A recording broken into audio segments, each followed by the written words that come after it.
Hello and welcome back to my channel as we look at another beautiful story behind the hymn Amazing Grace. How sweet the sound that saved a wretch like me. Amazing Grace is a Christian hymn published in 1779, written in 1772 by the English clergyman John Newton.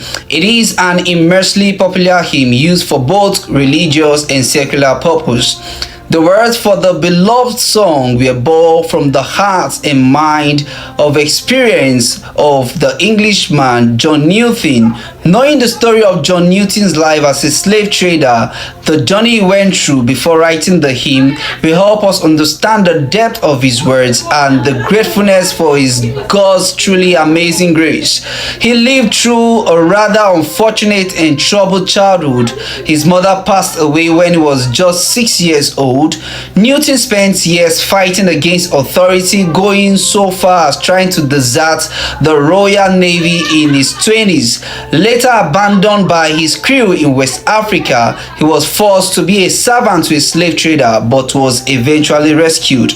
On his return to England, a violent storm hit and almost sank the ship, prompting Newton to begin his spiritual conversation as he cried out to God to save him from the storm. Upon his return, however, Newton became a slave ship master, a profession which he was saved from several years, bringing slaves from Africa to England over multiple trips. He attempted to sometimes treating the slaves aberrantly.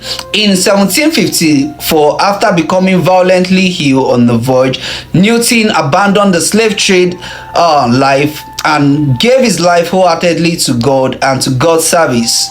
He was ordained as an Anglican priest in 1764 and became quite popular as a preacher and hymn writer, penning down 280 hymns. Among them is the great Amazing Grace.